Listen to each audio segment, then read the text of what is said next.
बंदी छोड़ सतगुरु रामपाल जी परमेश्वर जी की जय हो। परम पिता परमात्मा सारी सृष्टि के रचनहार कुल मालिक असंख्य ब्रह्मांडों के स्वामी जगत गुरु तीनों लोकों में प्रवेश करके सबका धारण पोषण करने वाले राजाधिराज आत्माधार नाथों के नाथ देवों के देव महादेव सर्वेश्वर महेश्वर मृत्युंजय अजरो अमर आदि अनादि सनातनी प्रभु जगत पिता जगदीश्वर श्री श्री 1008 की उपाधि के वास्तविक अधिकारी अकाल मूर्त शब्द स्वरूपी राम वासुदेव सर्वगतम ब्रह्म परम पूज्य प्रथम पूज्य परम संत परम पुरुष परम धनी परम दयालु सत्य कबीर हक्का कबीर और ये मेरा बंदी छोड़ सतगुरु रामपाल जी परमेश्वर जी की जय हो। परम पिता परमात्मा सारी सृष्टि के रचनहार कुल मालिक असंख्य ब्रह्मांडों के स्वामी जगत गुरु तीनों लोकों में प्रवेश करके सबका धारण पोषण करने वाले राजाधिराज आत्माधार नाथों के नाथ देवों के देव महादेव सर्वेश्वर महेश्वर मृत्युंजय अजरो अमर आदि अनादि सनातनी प्रभु जगत पिता जगदीश्वर श्री श्री 1008 की उपाधि के वास्तविक अधिकारी अकाल मूर्त शब्द स्वरूपी राम वासुदेव सर्वगतम ब्रह्म परम पूज्य प्रथम पूज्य परम संत परम पुरुष परम धनी परम दयालु सत्य कबीर हक्का कबीर अल्लाहु कबीर अल्लाहु अकबर बाखबर अल्लाह ताला जगत के तारणहार जगत के मुक्तिदाता जगत के जगन्नाथ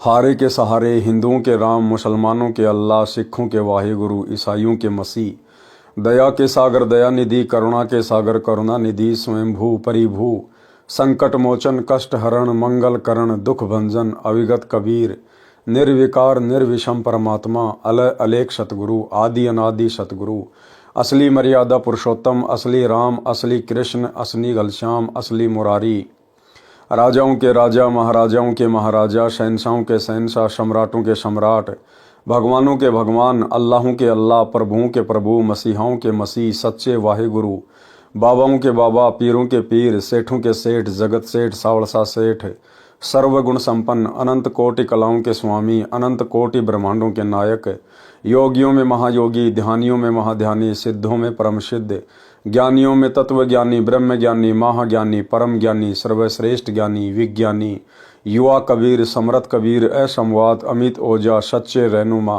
करीम अल्लाह सुभान अल्लाह दुनिया के अंतिम पैगंबर 8 सितंबर 1951 से गांव धनाना जिला सोनीपत हरियाणा भारतवर्ष की पावन भूमि पे प्रकट रियल कल्कि भगवान श्री नारायण साकार हरि श्री बाबा साहेब शब्द स्वरूपी राम संत श्रोमणी सतगुरु रामपाल जी परमेश्वर जी के चरण कमल में साध संगति से जुड़े हुए देश विदेश से आप और हम सभी सत्सेवक भाई बहनों का अनंत कोटि दंडवत प्रणाम। सत्साई भाई और बहनों, दया पूज्य गुरुदेव भगवान की सतगुरु रामपाल जी परमेश्वर जी की जिनके विशेष आशीर्वाद से शुभ आशीर्वाद से आप और हम सभी सत्सेवक आत्माएं साध संगति से जुड़कर अपनी आत्मा के कल्याण हेतु गुरुदेव भगवान के तत्व ज्ञान को आधार बनाकर अपने मोक्ष के लिए अपनी आत्मा के कल्याण के लिए निरंतर आगे की ओर बढ़ रही हैं। भाई और बहनों, पवित्र ग्रंथ मुक्ति बोध के ऊपर वीडियो बनाने की श्रृंखला जारी है। इसी श्रृंखला में आज हमारा ये 16वें नंबर का वीडियो है। प्रत्येक वीडियो में गुरुदेव भगवान के आशीर्वाद से हमें अध्यात्म से संबंधित कुछ न कुछ नया और विशेष अवश्य देखने सुनने और जानने को मिलता है। आज गुरुदेव भगवान के आशीर्वाद से हम पारक के अंग की शुरुआत करेंगे। पेज नंबर 134 पवित्र ग्रंथ मुक्ति बोध पारख के अंग का सरलार्थ। पारख गुरुदेव भगवान ने बताया कि पारख का मतलब होता है परमेश्वर के विषय में परख करना, जानकारी करना, ज्ञान होना, उसको कहते हैं पारख या परख। सारांश, पारख का अर्थ परख यानी जांच पहचान। परमात्मा का पारख यानी पहचान इस पारख के अंग में है। इस पारख के अंग में परमात्मा कबीर जी की समर्थता बताई है।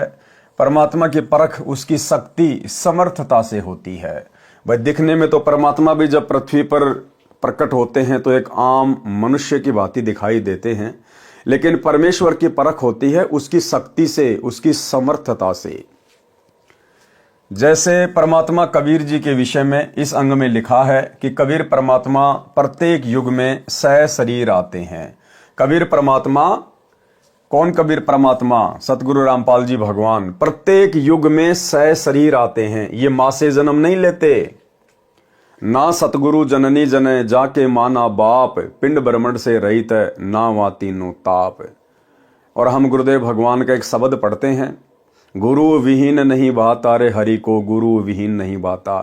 इसके लास्ट में परमात्मा कहते हैं कि ना जन्मे ना मरे वो दाता, सो सतगुरु कहलाता, गुरु को हरि विहीन नहीं भाता। तो जो सतगुरु होता है वो स्वयं कबीर भगवान ही होता है, और वो ना किसी माँ से जन्म लेता है, और जो माँ से जन्म नहीं लेता फिर वो आम लोगों की तरह मरता भी नहीं है। कभी बालक रूप धारण करके अपना ज्ञान समझाते हैं, कभी किसी साधु संत जिंदा बाबा का वेश बनाकर अच्छी आत्माओं को तत्व ज्ञान समझाते हैं। उनको मिलते हैं, संत धर्मदास जी को मिले, और आज आप और हम सभी लाखों भगत भाई बहनों को मिले। आज हमें प्राप्त हैं, क्योंकि परमेश्वर अपनी अच्छी आत्माओं को, हीरे मोतीलाल को चुन चुन के इस कलयुग की पिछली पीढ़ी में लेके आए हैं। और आज परमेश्वर हमें मिले, हमें प्राप्त हुए सतगुरु रूप में, और अपना अनमोल तत्व ज्ञान समझा रहे हैं। उनको तत्व ज्ञान समझाया। वे श्री राम तथा श्री कृष्ण यानी विष्णु जी से ऊपर कोई प्रभु नहीं मानते थे। कौन? धर्मदास जी। उनको तत्व ज्ञान समझाया, सतलोक में अपना वास्तविक स्थान व सिंहासन दिखाया। तब धन्य धर्मदास जी को पारख हुआ, यानी पहचान हुई कि पूर्ण परमात्मा कबीर बंदी छोड़ जी हैं। और वर्तमान में भी गुरुदेव भगवान ने ना जाने कितनी आत्माओं को अपनी पारख करवाई, अपनी पहचान करवाई। और अनेकों भाई बहनों के आप जी इंटरव्यू देखेंगे, गुरुदेव भगवान वैसे ही जैसे 650 वर्ष पहले धर्मदास जी को सतलोक लेकर गए थे, उन्हें वहां का नजारा दिखाया, सिंहासन पर स्वयं को बैठा हुआ दिखाया। और धर्मदास जी ने फिर ढोल के डंके पर बताया कि जो मुझे जिंदा बाबा मिला था गुरु रूप में, वो स्वयं ही कबीर भगवान है। एक रूप में सतलोक में बैठा है, दूसरे रूप में अपने तेज पुंज के शरीर को हल्का करके यहां प्रकट है। ऐसे ही भाई और बहनों, जब वर्तमान में आप भाई बहनों के इंटरव्यू सुनेंगे तो आपको पता चलेगा कि आज भी गुरुदेव भगवान ने अपनी परख करवाने के लिए, अपनी पहचान करवाने के लिए कि गुरु और परमात्मा में कोई भिन्नता नहीं होती है, गुरु और परमात्मा एक ही होते हैं। और वर्तमान में जो हमें सतगुरु रूप में प्राप्त हैं वे स्वयं ही कबीर भगवान है। अनेक भाई बहनों के इंटरव्यू आपके सामने हैं, थोड़ी सी नजर डाल लीजिए कि सतलोक के सिंहासन पर कौन बैठा हुआ है। देखिए, उतार है। एक दिन मैंने खुद को ही प्रश्न पूछा, तो चलो एक बार टेस्ट करके देखते हैं कि सच में संत रामपाल जी कबीर साहब क्या उतारे क्या।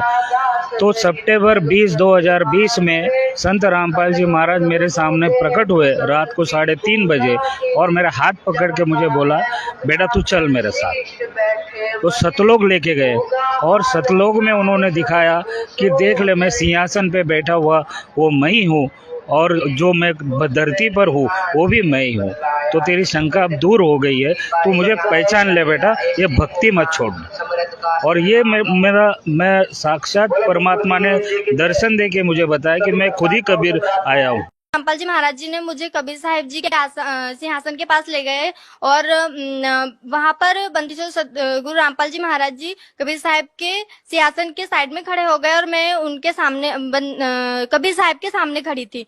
तो क्या हुआ, देखते ही देखते क्या हुआ कि बंदीछोड़ सतगुरु रामपाल जी महाराज कबीर साहिब के शरीर में समा गए, और फिर अकेले कबीर परमात्मा रह गए। फिर कबीर परमात्मा का शरीर बंदीछोड़ सतगुरु रामपाल जी महाराज जी के रूप में चेंज हो गया। फिर बंदीछोड़ सतगुरु रामपाल जी महाराज जी कबीर साहिब के रूप में चेंज हो गए।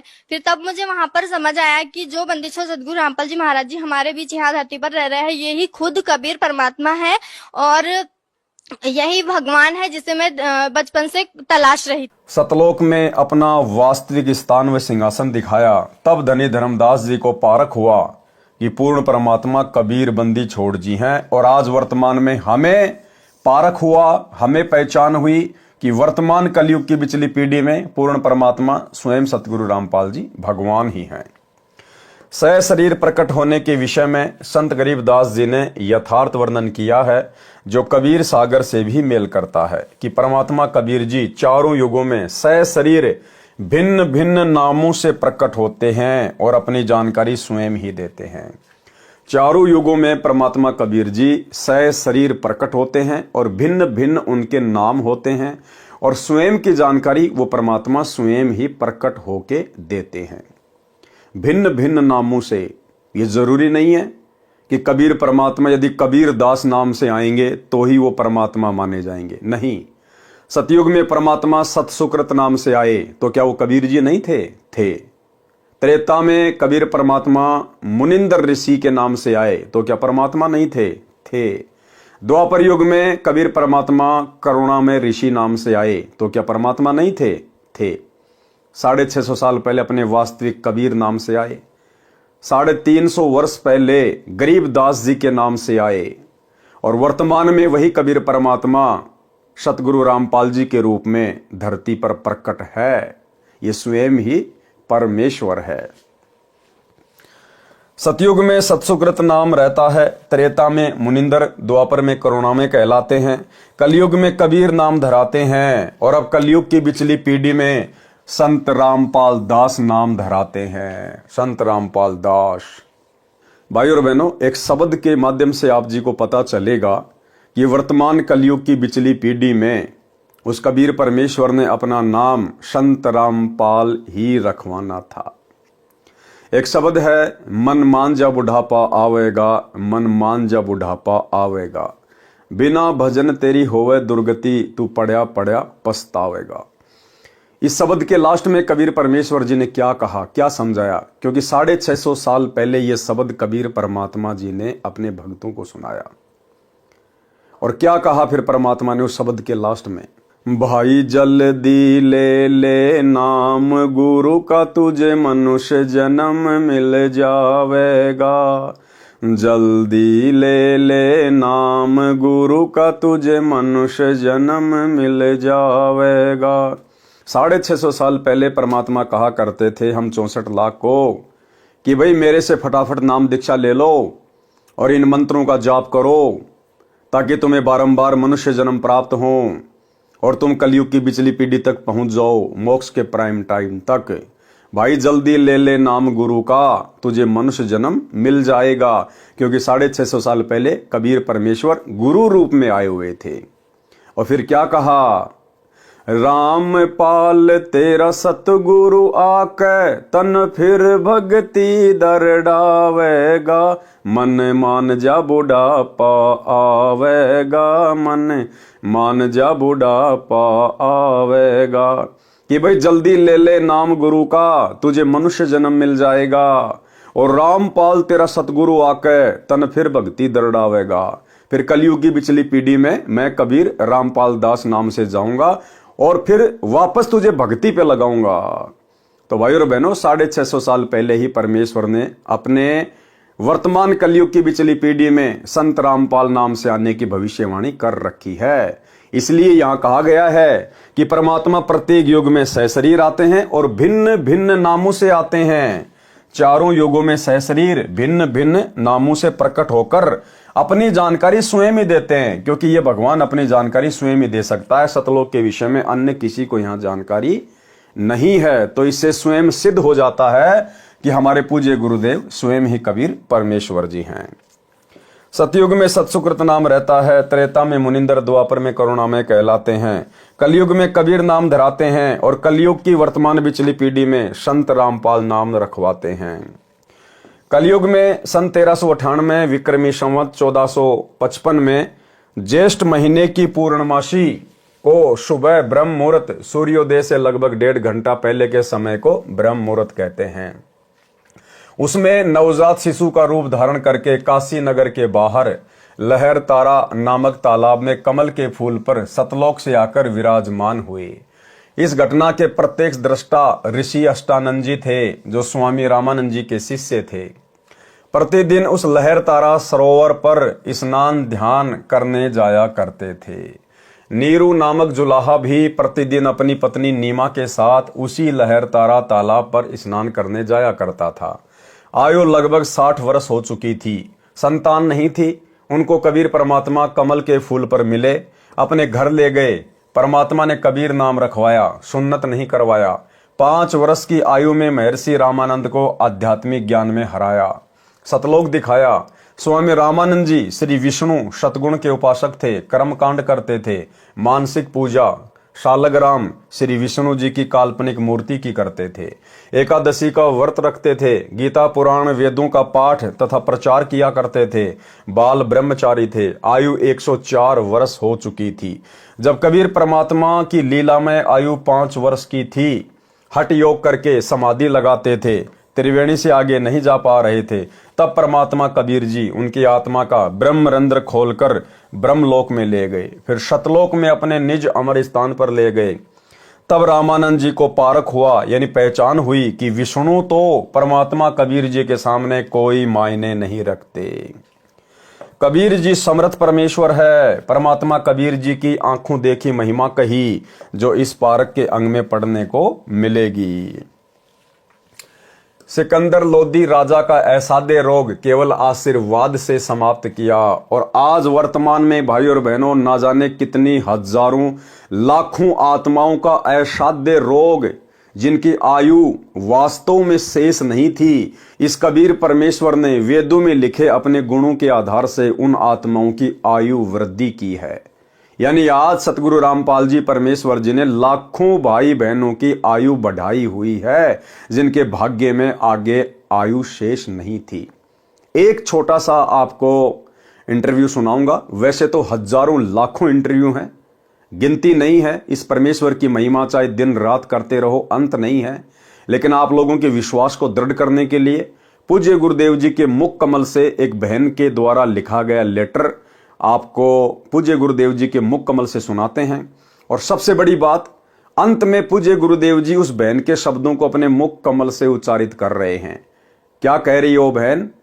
कि सतगुरु रामपाल जी को कोई आम व्यक्ति ना समझे, ये स्वयं परमात्मा आए हुए हैं। और इस बात को, इस लेटर को गुरुदेव अपने मुख कमल से पढ़ रहे हैं। अगर ये परमेश्वर ना होते तो भाई और बहनों, परमात्मा उसी समय बोल देते कि बच्चों, मैं परमात्मा नहीं हूं, मैं भगवान नहीं हूं, मैं कबीर जी नहीं हूं। कबीर जी तो 650 साल पहले आए थे। लेकिन परमेश्वर बड़ी शालीनता से उसको पढ़कर आगे बढ़ गए। यानी जो अच्छी आत्मा होगी, जो मोक्ष की अधिकारी आत्मा होगी, वो इस संकेत को समझ जाएगी कि गुरुदेव भगवान ने अपने मुख से उस बहन के इस लेटर को पढ़कर हमें क्या संकेत करना चाहा है। सुनिए। संत रामपाल जी महाराज को कोई इंसान ना समझना, ये पूर्ण परमात्मा बैठे। संत रामपाल जी महाराज को कोई इंसान ना समझना, ये पूर्ण परमात्मा बैठे। तो भाई और बहनों, ये तो केवल आपने एक इंटरव्यू सुना है। ऐसे ऐसे लाखों इंटरव्यू हैं जो परमेश्वर सतगुरु रामपाल जी भगवान की महिमा से भरे पड़े हैं। सिकंदर लोदी राजा का असाध्य रोग केवल आशीर्वाद से समाप्त किया। सिकंदर राजा ने स्वामी रामानंद जी का सिर तलवार से काट दिया था। स्वामी जी की मृत्यु हो गई थी। कबीर जी ने उसके सामने स्वामी रामानंद जी को जीवित कर दिया, और यहां परमेश्वर ने मरने ही नहीं दिया। एक छोटा सा इंटरव्यू मध्य प्रदेश के भिंड जिले का, किस प्रकार से एक उपदेशी भाई ने दूसरे उपदेशी भाई के ऊपर बंदूक से गोली चलाई, और कैसे उसी समय पूर्ण ब्रह्म परमेश्वर शब्द स्वरूपी राम सतगुरु रामपाल जी परमेश्वर सामने प्रकट हो जाते हैं और उस गोली को अपने हाथ में पकड़ लेते हैं, अपने हाथ में। देखिए इंटरव्यू। अब आपको एक अनमोल कहानी सुनाता हूं, बिल्कुल सच्ची। एक मध्य प्रदेश में भिंड जिला है, भिंड जिला है, वहां से कई भक्तों ने उपदेश प्राप्त कर रखा। भिंड जिले में कोई गांव है आसपास, वो जहां पर आए हुए हैं। वो कहां है, एक बार खड़े हो बच्चे। ये दोनों भाई हैं, इनकी कथा सुनाता हूं। तुम आगे आ जाओ बेटा, यहां आ जाओ मेरे पास एक बार। पढ़ के मैं सुनाता हूं। सामने ये खड़े, इनके पिताजी भी आए हुए हैं। इनके पिताजी भी आए हुए हैं क्या यहां पर? उनको भी बुला लो आगे को।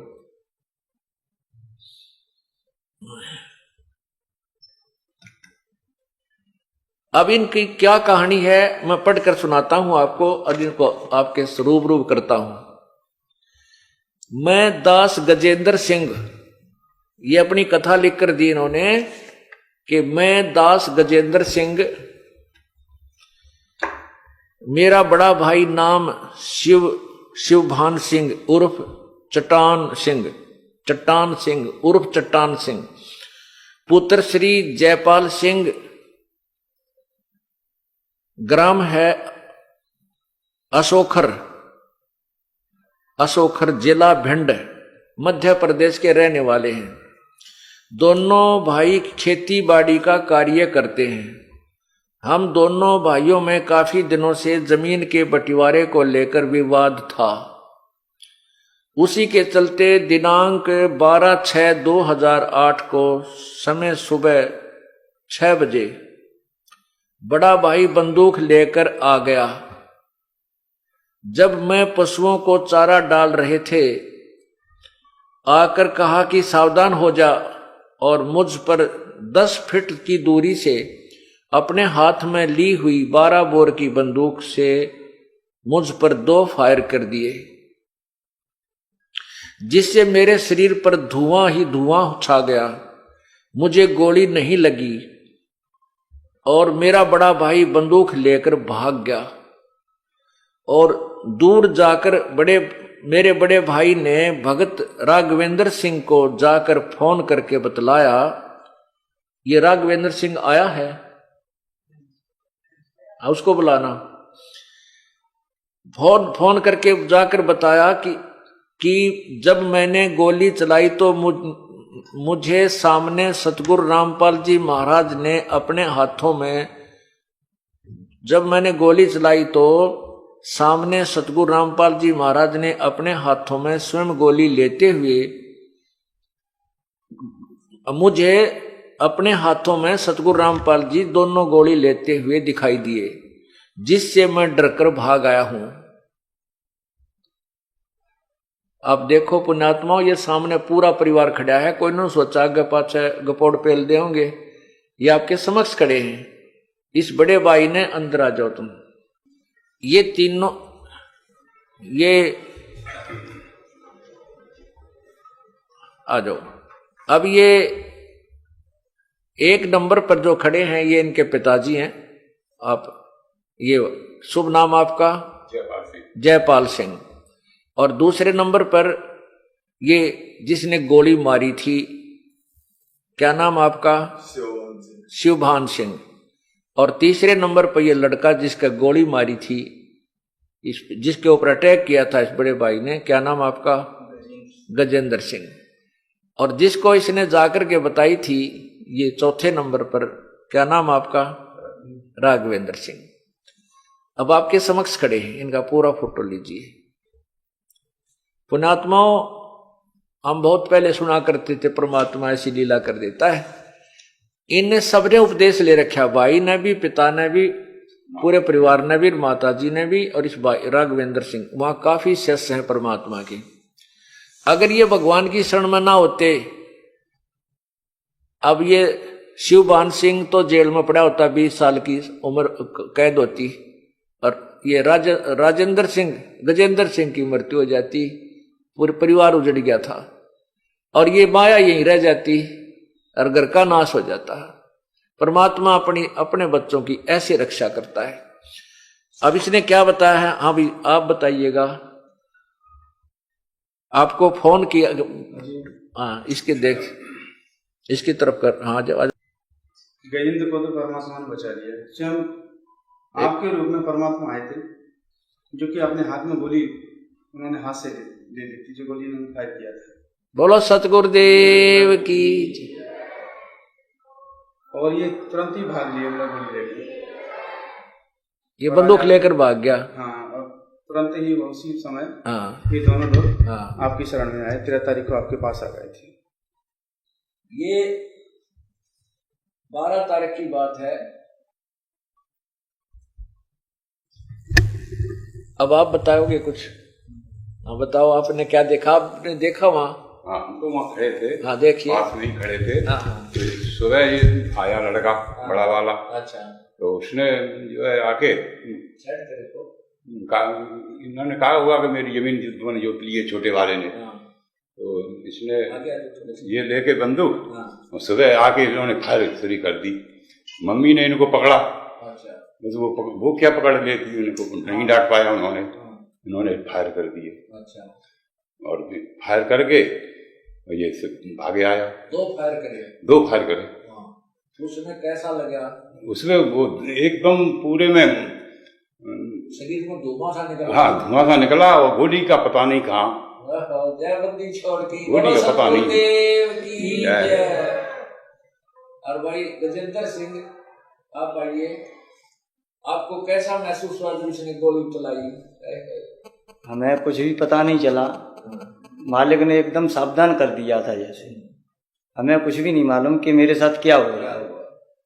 जब भाई भाग गया उस टाइम पे मेरे को पता चला, फिर मेरी भक्तमती, मेरे पास भी बंदूक थी, भक्तमती बंदूक लेके आई कि आप भी इस पे वार करो। मैंने मना कर दिया, नहीं, मेरे गुरुदेव ने मुझे बचा लिया है, मैं उसे नहीं मारूं। बोलो सतगुरुदेव की जय। ये क्या लिखा इसने, अब मैं इसको पढ़कर भी सुनाता हूं आपको। तो कहते राघवेंद्र सिंह जी के पास जाकर इसने फोन करके बताया कि जब मैंने गोली चलाई तो मुझे सामने सतगुरु रामपाल जी महाराज अपने हाथों में गोली लेते हुए दिखाई दिए, जिससे मैं डरकर भाग आया हूं। और मुझे डर है कि मेरे भाई, छोटे भाई के पास 315 बोर की बंदूक है और अब वो मुझे जान से मारेगा। अब मुझे उससे बचाओ। उसको तो गुरुदेव ने बचा लिया है। ओए होए। हम दोनों भाई 5 मई 2008 को प्रथम नाम लेकर गए थे। ये दास जब आया 30 अप्रैल को, तो ये 5 मई को नाम लेकर गए थे दोनों भाई।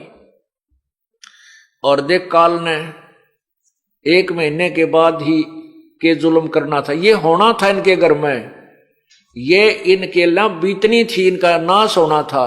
और परमात्मा के चरण में आगे तैनो के नो बसे रह गए। संत शरण में, सतगुरु शरण में आने से आई टले बला, जय मस्तक में सूड़ी हो व कांटे में टल जा। अब इनकी मौत होनी थी, विनाश होना था इस परिवार का, और परमात्मा ने अपने बालक न्यो के नो राख लिए, जैसे टटीरी के अंडे रखे थे महाभारत के युद्ध में। बोलो सतगुरुदेव। अब यह क्या कहते हैं कि हम दोनों भाई 5 मई 2008 को प्रथम नाम लेकर गए थे।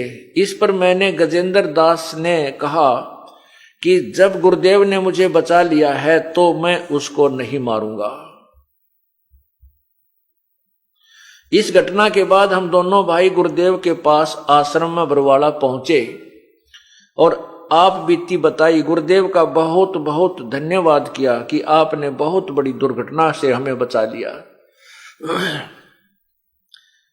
आपके सदा आभारी एवं ऋणी रहेंगे। आपकी आज्ञा में रहकर भक्ति करेंगे।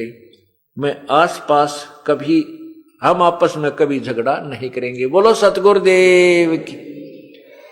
अब देखो इन्होंने, मैंने कहा बेटा एक थोड़ी सी जमीन का झगड़ा तुम्हारा, तुम मर जाते, तेरी यूं मर जाता, तेरी कैद हो जाती, जमीन का क्या करते तुम, दे दे अपने भाई को वापस। इसने उसी समय कह दिया गुरुदेव आज से दे दी, मैं इस जमीन को नहीं रखूंगा। बोलो सतगुरुदेव की। और भाई नो कहते हैं जो गुरु वचन पर डट गए कट गए फन 84 के, भाई जो गुरु वचन पर डट गए कट गए फन 84 के। बोलो सतगुरुदेव की जय। तो भाइयों और बहनों, आप और हमें पूर्ण विश्वास हो जाना चाहिए कि धरती पर वर्तमान में परमात्मा सतगुरु रामपाल जी के रूप में सह शरीर प्रकट है और सतगुरु जो चाहे सो कर ही। स्वामी जी की मृत्यु हो गई थी, कबीर जी ने उसके सामने स्वामी रामानंद जी को जीवित कर दिया। एक मृत बालक कमाल को सिकंदर लोदी दिल्ली के सम्राट के सामने जीवित कर दिया। एक कमाली नाम की मृत लड़की शेख तकी की बेटी को कब्र से निकलवाकर लाखों व्यक्तियों तथा सिकंदर लोदी राजा के सामने जीवित कर दिया। अनेकों अनहोनी की जो केवल समर्थ परमात्मा ही कर सकता है। जिनसे पारख होता है यानी पहचान होती है कि कबीर जुलाहा पूर्ण परमेश्वर हैं, जो वर्तमान में सतगुरु रामपाल जी के रूप में धरती पे प्रकट हैं, जो इस पारक के अंग में विस्तार पूर्वक बताया गया है। वाणी नंबर 1 से 12। गरीब न्योली नाद सुबान गति लर भुवंग हमेश, जड़ी जान जगदीश है विष्णु व्यापै शेष। भावार्थ, परम आदरणीय संत गरीबदास जी भक्तों को बता रहे हैं कि जिसको सारनाम मिल गया है और मर्यादा में रहकर साधना कर रहा है, उस भगत को नेवला न्योल बताया है और काल ब्रह्म को शेषनाग, जो भयंकर विष युक्त प्राणी है। जैसे नेवला जंगल में उत्पन्न एक नाग दमन जड़ी को नाकों द्वारा सूंघता है, यानी उसकी गंध को श्वासों में भर लेता है, तब अपने से कई गुना अधिक शक्तिशाली सर्प से लड़ाई करता है।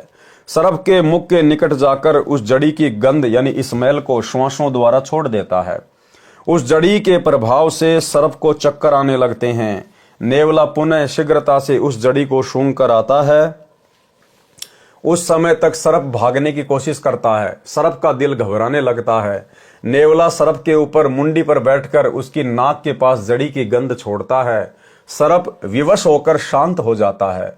तब नेवला सर्प की मुंडी यानी फन को काटकर मार देता है। यहां पर बताया है कि जीव यानी भगत तो नेवला है, जो सारनाम का सुमरण श्वासों से करता है, तथा काल ब्रह्म ज्योति निरंजन को शेषनाग जैसा खूंखार सर्प कहा है।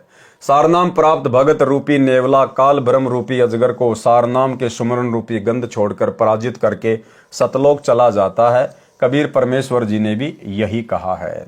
कबीर जैसे फणपति मंत्र सुन राखे फण सकोड़, ऐसे बीरा मेरे नाम से काल चले मुंह मोड़। सरलार्थ, कबीर जी ने कहा है कि जैसे सर्प ने फन उठा रखा होता है, तो गारुडू कौन होता है? जो सर्प को वश में करने वाला। एक मंत्र बोलता है, उस मंत्र के प्रभाव से सर्प अपने फन यानी डोरे को शकोड़ यानी इकट्ठा करके भागने का विचार करता है। पहले डसने के मकसद से फन फैला रखा था। इसी प्रकार सारनाम से काल ब्रह्म भगत को हानि ना करके अपनी जान बचाने की चिंता करके चल पड़ता है, रास्ता छोड़ देता है। वाणी नंबर 2 से 5। गरीब हंस गवन करते नहीं, मान सरोवर छाड़, कौआ उड़ उड़ जात है खाते मांसाहार। गरीब मान सरोवर मुक्ति फल, मुक्ता हल्के ढेर, कौआ आसन ना बंद जय भूमि दिन सुमेर। गरीब कौआ रूपी भेष है, ना प्रतीत यकीन, 68 का फल मेट कर भय दीन बेदीन।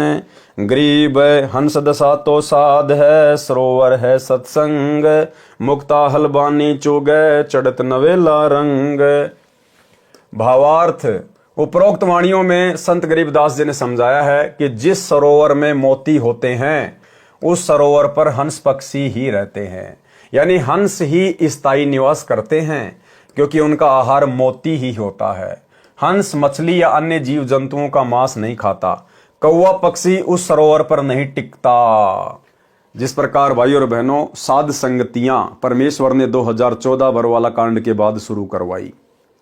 साध संगतियों में शुरुआत में बहुत सारे भगत भाई बहन आए, बहुत आए, आंधी की तरह आए। लेकिन जब साध संगति में आने के बाद मालूम पड़ा कि यहां तो नियम बड़े तगड़े हैं। भाई अगर आपने रुकना है तो जीवित मरना पड़ेगा। लेकिन भाई और बहनों वो टिक नहीं पाए, क्योंकि सरोवर पर केवल हंस की खुराक होती है। हंस ही रुक सकता है, क्योंकि उसकी खुराक मोती होती है।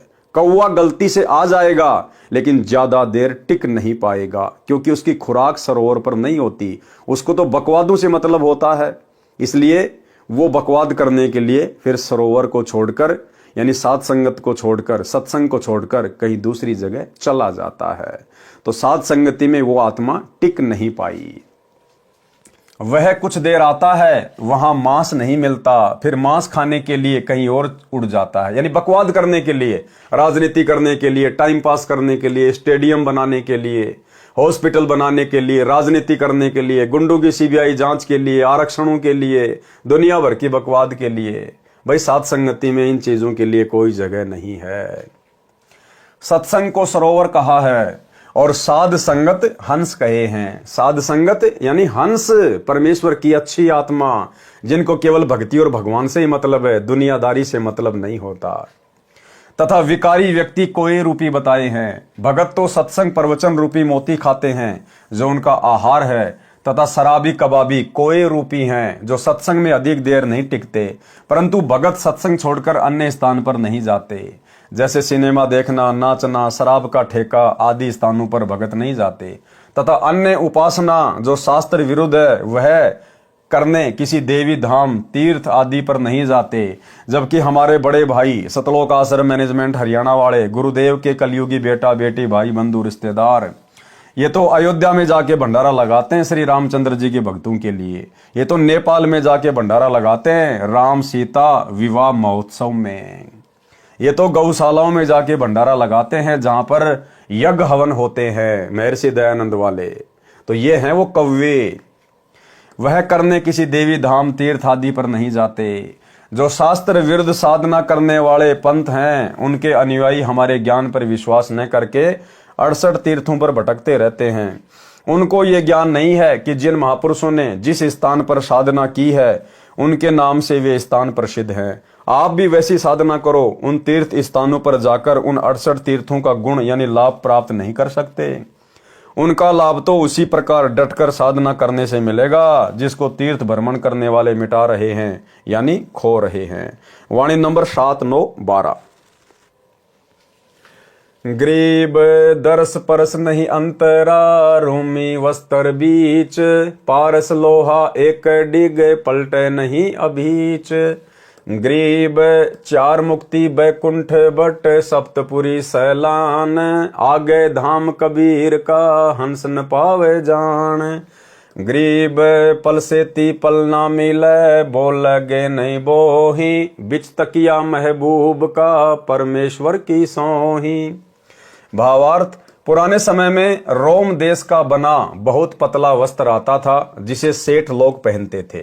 बताया है कि पारस पत्थर को लोहे से छू दिया जाए तो वह सोना बन जाता है। यदि पारस पत्थर और लोहा साथ साथ रखे हैं और उनके बीच में रूमी वस्त्र की मोटाई जितना भी फासला डिस्टेंस रह जाए तो चाहे लाख वर्ष रखे रहो, सोना नहीं बनेगा।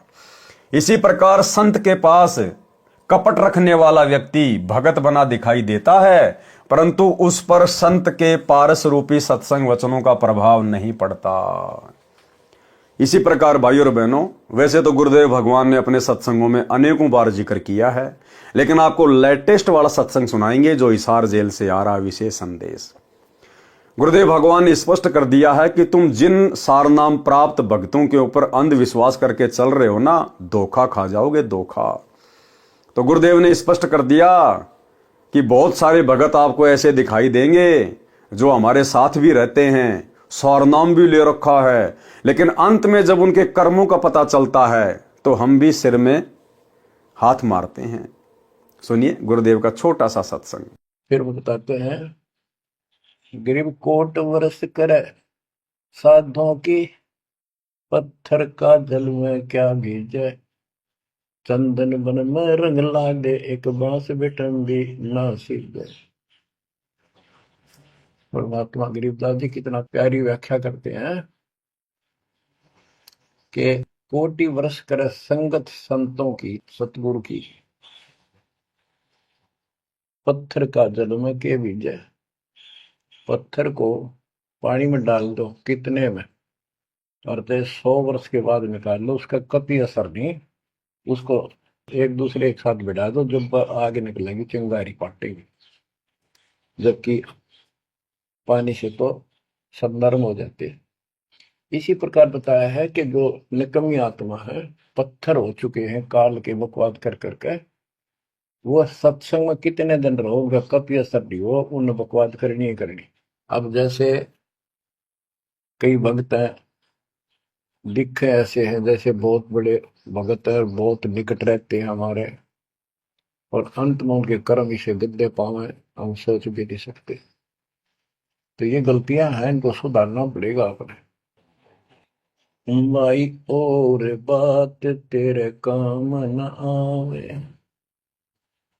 संतों शरण लाग रे, मुके सोवग पलट में बंदे, जाग जाग नर जाग रे, जाग जाग नर जाग।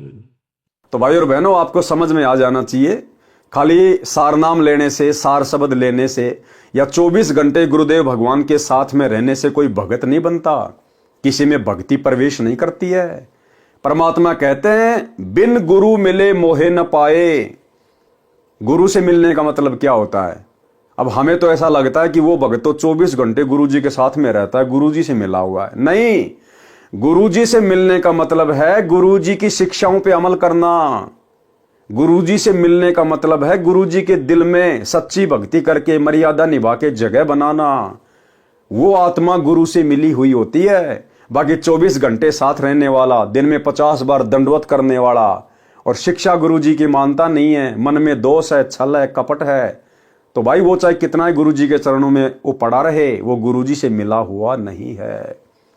तो हम भगत भाई बहनों ने इस भक्ति मार्ग पर केवल 2 ही चीजों को देखकर आगे बढ़ना है। पहला, अपना गुरु जो भक्ति का मूल है, भक्ति की रीढ़ है। दूसरा, गुरु का ज्ञान जो कभी भी हमें भटकने नहीं देगा, जो हमेशा हमारा सत मार्गदर्शन करेगा।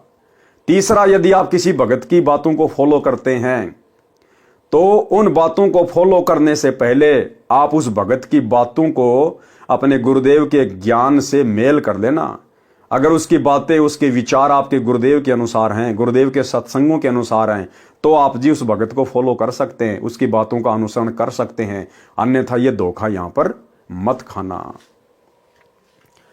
7 नगरियां जो श्री ब्रह्मा, विष्णु, शिव जी तथा दुर्गा, ध्रुव, प्रहलाद आदि के लोक हैं, इनमें तो 4 मुक्ति वाले निवास करते हैं, फिर जन्म मरण में आते हैं। इनसे कबीर जी का स्थान दोनों शैलियों के मध्य में यानी त्रिकुटी में है। वहां से आगे सतलोक जाते हैं। सत्य साधना न होने के कारण कोई भी साधक सतलोक नहीं जा पाता, कालजाल में ही रह जाता है। त्रिकुटी स्थान पर कबीर जी का तकिया यानी सिंहासन है। गरीबदास जी ने परमात्मा की सौगंध खाकर बताया है कि मैं सत्य कह रहा हूं। नोट, कुछ अज्ञानी व्यक्ति स्वयंभू बनकर बैठे हैं। वे वाणी नंबर 12 का अर्थ गलत करते हैं। कहते हैं कि इस वाणी में कहा है कि आंखों की पलकों को इतना बंद करो कि वे आपस में मिले नहीं, यानी आंखों को थोड़ा खोलकर सामने एकटक देखो, कुछ दिखाई देगा। वह परमात्मा है। कुछ एक को अपनी आंखों के सामने वाली काली काली टिक्की या स्प्रिंग सा दिखाई देता है, उसी को परमात्मा का स्वरूप बताया जाता है। ये परमेश्वर उनकी बात कर रहे हैं जो उपदेशी नहीं है और दूसरे पंथों से जुड़े हुए हैं। उनके गुरु उनको भ्रमित कर देते हैं इस प्रकार की बातें कह के। उसी को परमात्मा का स्वरूप बताया जाता है। कुछ एक को कुछ नहीं दिखता, वे शर्म के मारे कह देते हैं हाँ कुछ दिखा, परंतु बाद में स्पष्ट बताते हैं कि कुछ नहीं दिखा। गुरुजी ने बार बार कहा तो हाँ भर ली थी। ऐसे दोनों प्रकार के भ्रमित व्यक्ति हमारा ज्ञान समझकर मेरे यानी संत रामपाल के पास आए और दीक्षा ली। तब बताया, उनको मैंने समझाया। किसने? गुरुदेव भगवान ने। उनको मैंने समझाया कि भक्ति की प्रेरणा पूर्व जन्म के शुभ संस्कारों के कारण होती है। उनमें पूर्व जन्म में की गई भक्ति की शक्ति यानी भक्ति की कमाई शेष रहती है। विशेष ध्यान देने से आंखों के सामने काली टिकारी बिंदु रूप में या बाढ़ जैसे स्प्रिंग के छल्ले रूप में दिखाई देते हैं। यदि फिर से शास्त्र विधि अनुसार सत्य साधना करने को नहीं मिलती तो इसी जन्म में कुछ समय उपरांत दिखाई देना बंद हो जाती हैं, क्योंकि वह खर्च हो जाती हैं। मेरे को, रामपाल दास को बचपन से ही ऐसी वस्तुएं आंखों के सामने दिखाई देती थी। देखो, यहां गुरुदेव भगवान अपने आप को छुपा रहे हैं। ये परमेश्वर हैं, इनकी आंखों में ऐसा कुछ नहीं है, क्योंकि इनकी शक्ति से तो दुनिया को दिखाई देता है। परमेश्वर तो दुनिया को भक्ति देने आए, स्वयं भक्ति करने नहीं आए। भक्ति करने की एक्टिंग, भक्ति करने की लीला तो केवल इसलिए कर रहे हैं ताकि हम अपने गुरुदेव भगवान से शिक्षा लेकर और उनके जैसा बनने का प्रयास करें। अन्यथा इस परमेश्वर को भक्ति करने की, मंत्र जाप करने की, आरती करने की आवश्यकता नहीं है। तो यहां अब गुरुदेव जो बात बोलने जा रहे हैं वे अपने आप को छुपा रहे हैं आप और हमें समझाने के लिए। मेरे को, रामपाल दास को बचपन से ही ऐसी वस्तुएं आंखों के सामने दिखाई देती थी। सोचता था कि मेरी दृष्टि कमजोर है, अब बताओ, परमेश्वर है भाई, अंतर्यामी हैं, क्या इनको पता नहीं कि आंखों के सामने जो आ रहा है वो क्या है? अरे जगत गुरु किसको कहते हैं? जो पूरे संसार को ज्ञान देता है उसको कहते हैं जगत गुरु। तो क्या जगत गुरु को इस बात का नहीं पता चलता कि मेरी आंखों के सामने जो मुझे काली काली रेखाएं दिखाई दे रही है वो क्या है? लेकिन यहां गुरुदेव अपने आप को छुपाते हुए आप और हमें समझाने के लिए कह रहे हैं कि यदि आप में से किसी भगत भाई बहन की आंखों के सामने इस प्रकार के अनुभव होते हैं, रेखाएं दिखाई देती हैं, तो वो क्या हैं? आप और हमें चिंतित होने की आवश्यकता नहीं है। इसलिए गुरुदेव हमारी शंका का समाधान स्वयं के ऊपर लेकर कह रहे हैं। सोचता था कि मेरी दृष्टि कमजोर है, जिस कारण से ये काली काली टिकारियां दिखाई दे रही हैं। सन 1988 में गुरुजी से दीक्षा लेने के पश्चात वे और अधिक हो गई, यानी भक्ति करने के कारण और ज्यादा हो गई। तो चिंता बढ़ गई कि शायद आंखों की दृष्टि और कम हो गई है। चेक करवाया तो आंखें ठीक मिली। देखो ऐसी लीला करता है परमात्मा। एक सत्संग में गुरुदेव भगवान ने बताया कि जब ये परमात्मा धरती पे आता है ना, इसको कोई पहचान नहीं पाता, ये काल भी धोखा खा जाता है कि भाई ये वो परमात्मा नहीं हो सकता, उस परमात्मा का भेजा हुआ कोई संत नहीं हो सकता। ना ना ना ना, वो तो आग लगा दे यहां पर। अगर उसके साथ कोई इस प्रकार से दुर्व्यवहार कर दे तो वो तो आग लगा दे। उसकी शक्ति बड़ी अपरंपार है, अथाह है, अगाध है। तो काल भी धोखा खा जाता है इस परमेश्वर की लीला में जीवन को देखकर, और वो भी छोड़ देता कि छोड़ो कोई आम संत है, कोई सिद्धि वाला। एक छोटा सा सत्संग गुरुदेव संकेत कर रहे हैं कि जब वो परमात्मा कोई लीला अपने हाथ में लेता है तो वो इस कदर करता है कि काल भी धोखा खा जाता है। फिर जीव की बेचारे की क्या औकात, सुनिए। अंतर्यामी थे, लेकिन लीला जो भगवान करते हैं, जैसे 120 वर्ष धानक रूप में, जुलाय रूप में काशी में रह गए, कोई आज तक नहीं समझ पाया वो भगवान थे। आज समझ में आ गया कि वो परमात्मा थे और हैं और रहेंगे। तो ये लीला ऐसी गजब की करता, कोई सोच भी नहीं सकता यू भगवान है रह कैसे। अंधे की लीला करे थे, अंधे वाली करी पूरी। इस काल को भी धोखा देता है, यही वेद में लिखा है। और यही नानक साहब कहते, ए ठगवाड़ा ठगी देश खरा सियाणा बोलता बार, ये धानक रूप रहा करता है। और खुद कहते भगवान सोचल सीधर मैं करूं अपने जन के काज। चेक करवाया तो आंखें ठीक मिली। एक दिन गुरुजी को बताया तो उन्होंने कहा कि ये तेरी भक्ति का धन है जो बढ़ने लगा है। पहले ये पूर्व जन्म की बची भक्ति दिखाई देती थी, ये धीरे धीरे समाप्त हो जाती, उसके पश्चात शांति हुई तथा अब अत्यधिक बढ़ गई है, ढेर लगा है। वाणी नंबर 6। गरीब नर नाड़ी को पकड़ी है, कर से गह कुचेत, निशा नफस में होत है, तब हंसा दर से श्वेत। सरलार्थ, जैसे नाड़िया वैद्य हाथ की नाड़ी को हाथ से सावधानी से पकड़ता है, उसकी गति से रोग को जान लेता है, इसी प्रकार सत्य साधना सावधानी से सुरती नृत्य यानी ध्यान लगाकर की जाती है, तब साधक सफेद रंग का दिखाई देता है। यानी शतलोक में जीवात्मा सफेद नूरी शरीर धारण करती है। निशा यानी चिन्ह, नफस यानी साधना करने से मोक्ष के लक्षण दिखाई देते हैं। वाणी नंबर 10-11। गरीब कली बिस कोयला कर्म है, चिनगी अग्नि पतंग, अजामेल सदना तीरे, जरबर गए कुशंग। गरीब मोनी रह मगना लह, मार्ग बंकी बाट, शून्य शिखर गढ़ सूरंग है, करी सतगुरु से साठ। सरलार्थ, कल बिस यानी पाप कर्म तो कोयले के समान है। सतनाम की अग्नि की चिंगारी का जलता हुआ लकड़ी का कोयले का टुकड़ा यदि उड़कर किसी सूखे घास या कोयले के ढेर में गिर जाता है, उसे जलाकर राख कर देता है। ऐसे सत्य साधना का पतंगा पापों को जलाकर राख कर देता है। इसी तरह पापी अजामेल तथा सदना कसाई तर गए थे, भवसागर से पार हो गए थे, उनके पाप जल गए, उनका कुशंग यानी बुरी संगत छूट गई थी। वाणी नंबर 13 से 33।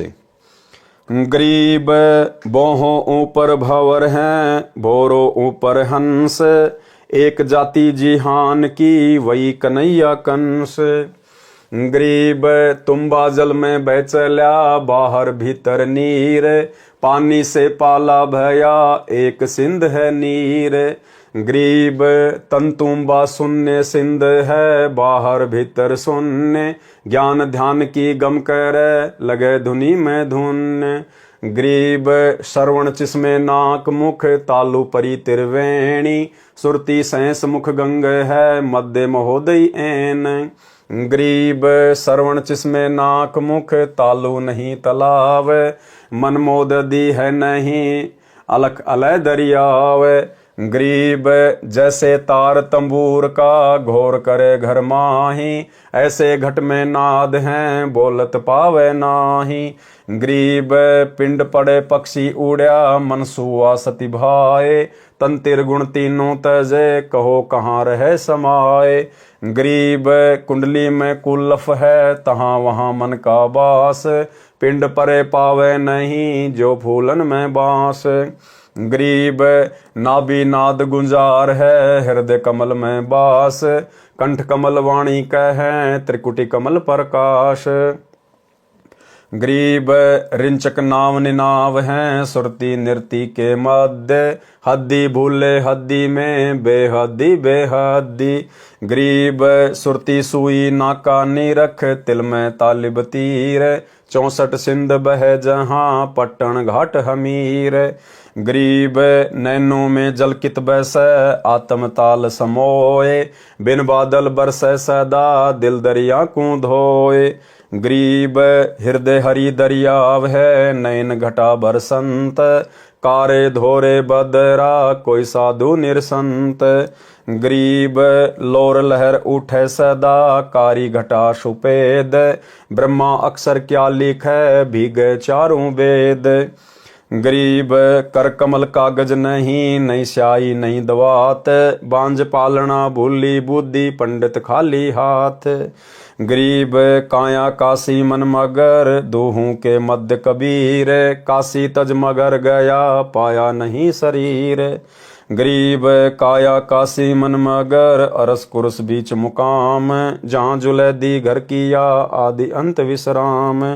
गरीब श्वेत वर्ण शुभ रंग है नगरी अकल अमान तन मन की तो गम नहीं निज मन का स्थान।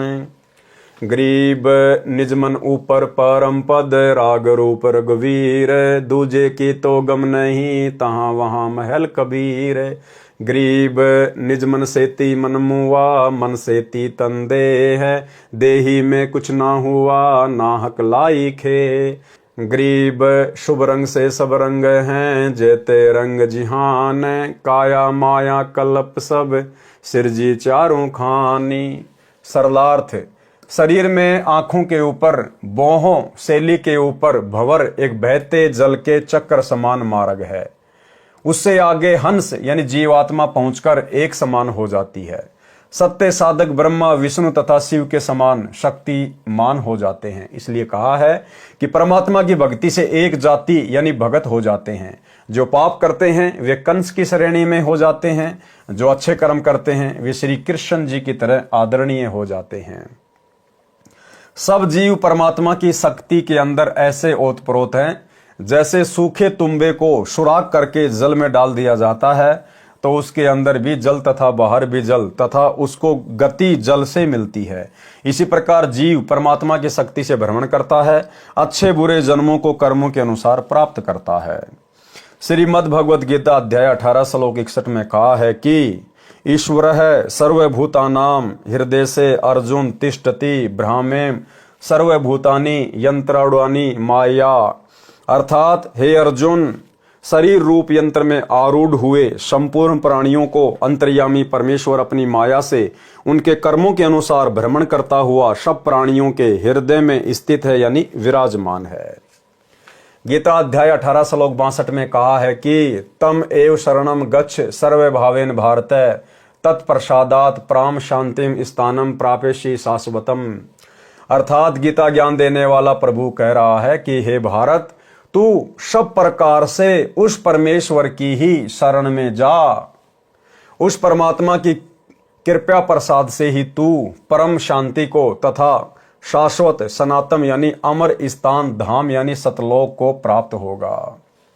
वाणी नंबर 14 में फिर कहा है कि अन्य उदाहरण ये समझे जैसे जल से सर्दी के मौसम में ओस जम जाती है, धूप लगने से फिर जल बन जाता है, दोनों में जल ही है। इसी प्रकार परमात्मा की शक्ति अच्छे बुरे प्राणियों तथा पदार्थों में विद्यमान है। तन यानी शरीर को तुम्बा जानो, शून्य यानी खाली स्थान में परमात्मा की निराकार शक्ति जानो। वह शक्ति जीव के अंदर भी है, बाहर भी है, उसी से जीव गतिमान रहता है। सत्य साधना तथा तत्व ज्ञान का मनन करें तो परमात्मा के प्रति गहरी लगन लगेगी। शरीर के अंदर की जानकारी बताई, बाहर का भी ज्ञान करवाया। नाक, मुख, श्रवण यानी कान आदि तो स्पष्ट दिखाई देते हैं। जो मुख के अंदर तालुआ यानी तालु लटकता है, इसके ठीक ऊपर त्रिवेणी है। सुरती यानी ध्यान, सैंस मुख गंग यानी हजारों धारा वाली गंगा के समान पवित्र व लाभदायक है। सुरती से परमात्मा का मार्ग देखा जाता है। तत्व ज्ञान से नृति निरीक्षण करती है, उसे महोदधि यानी समुद्र जानो। नाम को नौका, उसमें बैठकर जीव पार हो जाता है। जैसे तंबूर यानी एक तारे का तार आवाज करता है, ऐसे परमात्मा की अनहद ध्वनि शरीर में 10वें द्वार पर सुनाई देती है, जो बोलते रहने से सुनी नहीं जा सकती, ध्यान लगाने से, साधना करने से सुनी जाती है। यानी आप और हम भगत भाई बहनों ने तो केवल सहज तरीके से सहज भक्ति करनी है। गुरुदेव ने हमें जो मंत्र दे दिए, जो आरती दे दी, सत्संग सुनने को दे दिए, मर्यादा निभाने को दे दी, बस हमने अपना काम धंधा करते हुए और सुरती नृत्य मन और पवन से इस प्रकार समय मिले बैठकर हमने सुमरण करना है। खाते पीते उठते बैठते भी करना है। यानी हमने विशेष तौर तरीके नहीं अपनाने। ये सारी बातें तो आदरणीय गरीबदास जी को इसलिए लिखनी पड़ी ताकि आगे चलकर कोई भक्तों को भ्रमित ना कर दे कि भाई गरीबदास जी को क्या पता था, कबीर जी क्या जानते थे शरीर की व्यवस्था के बारे में, पिंड के बारे में, ब्रह्मांड के बारे में, योगियों के योग के बारे में। इसलिए उनको लिखना पड़ा कि आगे चलकर कलयुग की पिछली पीढ़ी में कोई भक्तों को भ्रमित ना कर दे कि गरीबदास जी क्या जानते थे और क्या नहीं जानते थे। शरीर का समय समाप्त होने पर जीवात्मा पक्षी की तरह उड़ जाता है। मन रूपी तोता शरीर से निकलकर चला जाता है। फिर कहां जाता है? भगत सतलोक चला जाता है। पामर प्राणी यानी दुष्ट प्राणी नरक चला जाता है। फिर कर्मों के अनुसार भ्रमता भटकता है। कुंडली में कुलफ यानी ताला लगा है, उसमें मन निवास करता है। शरीर नष्ट होने पर यह दिखाई नहीं देता, जैसे फूलों में गंध दिखाई नहीं देती। नाभि कमल में नाद यानी शब्द की गुंजार होती है। जीव का हृदय कमल में निवास है। कंठ कमल से वाणी बोली जाती है। त्रिकुटी कमल में परमात्मा सतगुरु रूप में विद्यमान रहता है, वहां का विशेष प्रकाश है। सत्य नाम वास्तविक शक्ति देने वाला विशेष नाम है, जिसका रिंचक यानी थोड़ा सा सुमरण भी अत्यधिक लाभ देता है। परंतु नाम का जाप सुरती नृत्य यानी पूर्ण ध्यान के साथ करना चाहिए। क्या करें परमात्मा?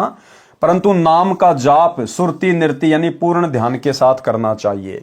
और बारंबार आप सभी भाई बहनों को सत्संगतियों में यही संदेश दिए जाते हैं कि अब हम भगत भाई बहनों ने जो हम पहले खाते पीते उठते बैठते नहाते धोते चलते फिरते काम करते करते सुमरण किया करते थे, वो भी करना है।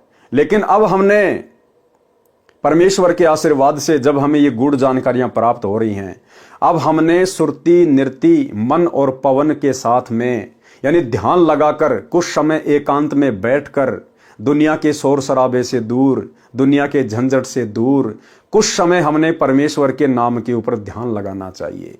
यानी हम क्या सुमरण कर रहे हैं, क्या शब्द ले रहे हैं, क्या शब्द छोड़ रहे हैं। हमने दुनियादारी से हटकर, सारी चिंताओं से हटकर परमेश्वर के नाम पर ध्यान लगाना चाहिए। शुरुआत करेंगे 5 मिनट से, फिर धीरे धीरे 10 मिनट होगा, आधा घंटा होगा, 1 घंटा भी होगा। फिर तो ऐसा आनंद आएगा जिस दिन आप जिस सुरती नृत्य मन और पवन के साथ एकांत में बैठकर जाप नहीं करेंगे, उस दिन आपको ऐसा लगेगा जैसे आज घर में कोई मर गया है, जैसे आज मेरा कोई चोर को चुरा के ले गया है। मन आपका बेचैन रहेगा, आत्मा आपकी बेचैन सी रहेगी जब तक हम शांति से सुरती नृत्य से सुमरण नहीं कर लेंगे। हद्दी यानी काल लोक की सीमा में रहने वाले हद में भूले हैं। बेहद्दी जो अपने को काल की हद से परे मानते हैं, वे भी भूल में हैं, वे ब्रह्मलोक तक जा सकते हैं। सुरती से ब्रह्मरंध्र रूपी सुई का नाका जानकर उसके अंदर से धागा रूपी मन डालकर ध्यान लगाएं। यानी भक्ति को हम ध्यान से करें, सुरती नृत्य लगाकर करें। ब्रह्मरंध्र में परमात्मा दिखाई देगा। उसी ब्रह्मरंध्र के पास 64 समुद्र बह रहे हैं। यानी ये सूक्ष्म व्यवस्था है हमारे शरीर के अंदर की। नैनो यानी आंखों में जल दिखाई नहीं देता, आत्मा में आंसू जल का सरोवर समाया है। सत्य साधना करने से परमात्मा के प्रति प्रेम उत्पन्न होता है। आंखों में आंसुओं की धारा बह चलती है, इसे बिन बादल की बारिश कहते हैं। सत्य साधना पाप नाश करती है, दिल रूपी दरिया स्वच्छ होती है, यानी साधक नेक दिल का व्यक्ति हो जाता है। हृदय में परमात्मा का प्रेम रूपी दरिया है, उस दरिया का जल आंखों द्वारा बरसता है। उस बारिश के उद्गम स्थल त्रिकुटी को, जिसके कमल की 2 पंखुड़ियां हैं, एक सफेद और एक काली, बादल यानी पंखुड़ी हैं, उस कमल दल तक कोई कोई साधु पहुंचता है जो उस स्थान को देखता है। परमात्मा के प्रति प्रेम होने पर साधक की आत्मा में परमात्मा के प्रति सदा प्रेम की उमंग काली सफेद यानी घनघोर घटा की तरह उठती है। प्रेम की भाषा चारों वेदों में नहीं है, चारों वेदों का सार परमात्मा में प्रेम उत्पन्न होना ही है। कबीर परमात्मा ने कहा है कि कबीर पोथी पढ़ पढ़ जग मुआ, पंडित भया न कोई, 2.5 अक्षर प्रेम के पढ़े सो पंडित होई। अर्थात ब्रह्मा जी को चारों वेदों का ज्ञाता माना जाता है। वे सदा वेदों को पढ़ते हैं तथा अन्य को समझाते हैं। उन चारों वेदों के पढ़ने से विद्वान नहीं बनता, क्योंकि वेद या अन्य शास्त्र पढ़ने का उद्देश्य परमात्मा प्राप्ति है। परमात्मा उसी को मिलता है जिसमें परमात्मा के प्रति प्रेम उमड़े, आंखों से आंसू चलने लगे। शास्त्रों को पढ़ने का उद्देश्य है कि पंडित यानी विद्वान बने। धार्मिक विद्वान का उद्देश्य है परमात्मा प्राप्ति, परंतु परमात्मा मिलेगा सूक्ष्म वेद में बताई सत्य साधना से, जो आज आप और हमें गुरुदेव भगवान के द्वारा प्राप्त है। जो सतगुरु से दीक्षा लेकर करनी होती है, वह साधना चारों वेदों या अन्य शास्त्रों में नहीं है। इसलिए जिस भगत आत्मा में परमात्मा का प्रेम जागा वह पंडित है, वह सत्य साधना कर रहा है। पंडित जन तो चारों वेदों को पढ़ते हैं, कागज पर लिखते हैं या ताड़ के वृक्ष के पत्तों पर लिखते हैं। ताड़ के पत्तों पर शाही कलम की आवश्यकता नहीं होती है, उसमें परमात्मा प्राप्ति का मार्ग नहीं है। उन पंडितों की तो ऐसी दशा है जैसे बांझ स्त्री बच्चे का पालन छोटा झूला लिए हो, उसे भूल लगी है, उसके पालने में उसकी पुत्र पुत्री नहीं लेट पाएगी, फिर उस पालने का औचित्य क्या रह जाता है। जैसे बांझ स्त्री संतान बिना खाली हाथ है, ऐसे वेदों वाले विद्वान खाली हाथ हैं, उन्हें परमात्मा नहीं मिल सकता। भाई और बहनों, ध्यान रखना, यहाँ परमात्मा केवल आप और हमें या जगत वाले भाई बहनों को जो वेदों को ही सब कुछ मानते हैं उनको समझाने के लिए यहां पर बांझ स्त्री का उदाहरण दे रहे हैं। वर्तमान में गुरुदेव भगवान की संगत में उनकी कोई ऐसी शिष्या जिसको संतान उत्पत्ति नहीं है, आम सांसारिक परिभाषा में जिसे बांझ कहा जाता है, हालांकि वो बांझ नहीं है। ना तो वो जगत वाली बहन जिसके संतान नहीं है, ना तो वो बांझ है, और ना इस भक्ति मार्ग में जो हमारी गुरु बहन है, ना वो बांझ है। वो बहनें, वो माताएं इस संसार की सर्वश्रेष्ठ आत्माएं, सर्वश्रेष्ठ आत्माएं। आप और हम भगत भाई बहन जिनके 2-2 बच्चे, 3-3 बच्चे या किसी के 1 बच्चा है, आप और हम तो उनके नाखून के बराबर भी नहीं है। इस भक्ति मार्ग में जिन माता बहनों के संतान नहीं है, आप और हम फिर भी अपना पैर काल के जाल में फंसा सकते हैं। आप और हमारा फिर भी चांस कम है। लेकिन यदि वो माता बहनें जिनको वर्तमान में संतान नहीं है, और उनको वर्तमान में संतान विशेष तौर पर गुरुदेव भगवान के आशीर्वाद से नहीं है, वो परमात्मा की विशेष आत्माएं हैं, उनका किसी के साथ में कोई झंझट ही नहीं है, उनका पिछले जन्म जन्मांतरों का किसी के साथ कोई ऋण नहीं है, इसलिए उनके संतान नहीं है। वो तो बिल्कुल प्योर आत्माएं हैं, प्योर।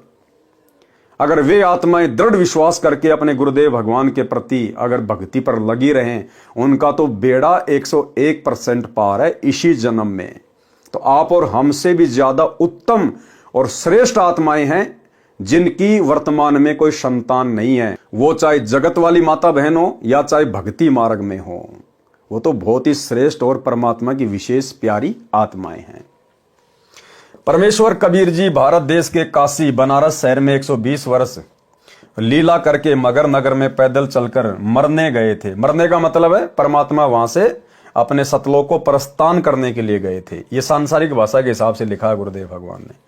काशी नगर के पंडितों ने भ्रम फैला रखा था, जो काशी शहर की सीमा में मरता है वह सीधा स्वर्ग में जाता है, जो मगर नगर में मरता है वह गधे का जीवन पाता है तथा नरक में जाता है। परमेश्वर कबीर जी कहा करते थे कि सत्य साधना शास्त्रों के अनुसार करने से तथा पाप त्याग कर धर्म कर्म करने से परमात्मा मिलता है। शास्त्र विधि अनुसार साधना करने वाला चाहे काशी मरो चाहे मगर मरो, वह अपनी साधना अनुसार ऊपर के लोकों में स्वर्ग सुख प्राप्त करेगा। तथा इसके विपरीत साधना करने वाला वह पाप करने वाला सीधा नरक जाएगा या गधा बनेगा, चाहे मगर मरे चाहे काशी। अपने वचनों को सत्य प्रमाणित करने के लिए कबीर परमात्मा जी ने पंडितों तथा काजियों मुल्लाओं से कहा कि मैं मगर स्थान पर मरूंगा, यानी शरीर छोड़ूंगा और स्वर्ग महास्वर्ग ब्रह्मलोक से भी उत्तम स्वर्ग सत्य लोक में जाऊंगा। आप पंडित जन अपना अपना पतड़ा पोथी ज्योतिष वाले साथ ले चलना तथा देखना कि कबीर कहाँ गया है। कबीर परमेश्वर जी काशी को त्याग कर मगर गए। वहां एक चद्दर नीचे बिछाई, उसके ऊपर श्रद्धा से श्रद्धालुओं ने कुछ फूल बिछाए। उन चद्दर पर बिछे फूलों के ऊपर परमात्मा कबीर जी लेट गए। ऊपर एक चद्दर ओढ़ ली। कुछ समय पश्चात आकाशवाणी हुई कि पर्दा उठाकर देखो, उसमें मुर्दा नहीं है। देखो मैं कबीर सशरीर सतलोक जा रहा हूं। पंडित जन पतरा पढ़ रहे थे और ज्योतिष लगा रहे थे, कह रहे थे कि इस घड़ी मुहूर्त में मरने वाला नरक जाता है, उसकी गुदा द्वार से प्राण निकलता है। चद्दर उठाकर देखो, ऊपर कबीर नहीं गया है, कोई यमदूत छल कर रहा है। चद्दर उठाकर देखा तो वहां परमात्मा कबीर जी का शरीर नहीं था। पंडितों को फिर भी विश्वास नहीं हो रहा था। काशी को काया जानो मगर जानो मन, परमात्मा कबीर जी का तो सब स्थानों पर अधिकार है। उनका वास्तविक निवास स्थान है जहां पर जुलैदी कबीर जुलाहे का आदि तथा अंत यानी सदा का ठिकाना है। यानी सृष्टि रचने से पहले भी वही ऊपर के स्थान में थे, उस स्थान का अंत है ही नहीं, यानी सतलोक का। वह सत्यलोक नगरी सफेद रंग की शुभ नगरी है। वह स्थान अविनाशी तथा शांत है, तन मन वहां नहीं जा सकते। निजमन यानी परमात्मा कबीर जी का स्थान है। निजमन यानी परमात्मा कबीर जी अन्य रूप में साधु या जुलाहा रूप में तो निजमन कहे गए हैं तथा अपने वास्तविक सत्य पुरुष रूप में परम पद में रहते हैं। गीता अध्याय 15 श्लोक 4 में इसी परम पद का उल्लेख है। सतगुरु राग रूप रघुवीर है, यानी साधक का इच्छित परमात्मा है, वहां अन्य कोई नहीं जा सकता। उस स्थान पर परमात्मा कबीर जी का महल यानी सिंहासन है। निजमन यानी सत्य पुरुष से मन यानी काल निरंजन की उत्पत्ति हुई। मन के द्वारा किए कर्मों के परिणाम स्वरूप जीव को स्थूल शरीर यानी देह मिली। यदि मानव शरीर से सत्य साधना नहीं हुई तो स्थूल शरीर रूपी राख किस लिए लगा रखी है, यानी नाहक व्यर्थ में लगाई, मानव जन्म नष्ट कर दिया। शुभ कर्म करने से सर्व भक्ति कर्म भी होते हैं। मोक्ष के लिए मानव शरीर यानी काया तथा माया यानी धन संपत्ति, पृथ्वी आदि आदि तथा 4 खाने के प्राणी जो 84 लाख प्रकार के प्राणियों के शरीर कर्मों के अनुसार प्राप्त करते हैं, उत्पन्न किए। विशेष पारक के अंक का सरलार्थ किया जा रहा है। उद्देश्य संत गरीबदास जी द्वारा दिए सत्य अद्वितीय अध्यात्म ज्ञान को सरल करके परमेश्वर की प्रिय आत्माओं को समझाना है। पारक के अंक की वाणी नंबर 34, 36 व 50 में अब्राहिम अदम सुल्तान का आंशिक वर्णन है। कई अंगों में थोड़ा थोड़ा प्रकरण है। यहाँ पर सब अंगों से वाणी लेकर पूर्ण रूप से समझाया जाएगा। संबंध तथा नेकी व उनके पुत्र शिव की कथा पहले बताना अनिवार्य है। इसका संबंध अब्राहिम अदम सुल्तान से है। समन वाली आत्मा नौशेरवा शहर का राजा नौशेर खां हुआ। वही समन वाली आत्मा आगे चलकर अब्राहिम अदम सुल्तान बलक शहर का राजा हुआ। पहले समन सेव की कथा अचला के अंग से बताते हैं, सेव तथा शिव तथा सम्मन की कथा। तो आज के वीडियो में गुरुदेव भगवान के आशीर्वाद से केवल इतना ही। कल रात्रि फिर से सभी भाई बहन जुड़िएगा और मीराबाई की कथा को हम शुरू करेंगे। तो आज की वीडियो में केवल इतना ही। गुरुदेव भगवान हम सबको आज्ञा दें, इजाजत दें, आशीर्वाद दें। बंदी छोड़ सतगुरु रामपाल जी भगवान की जय हो।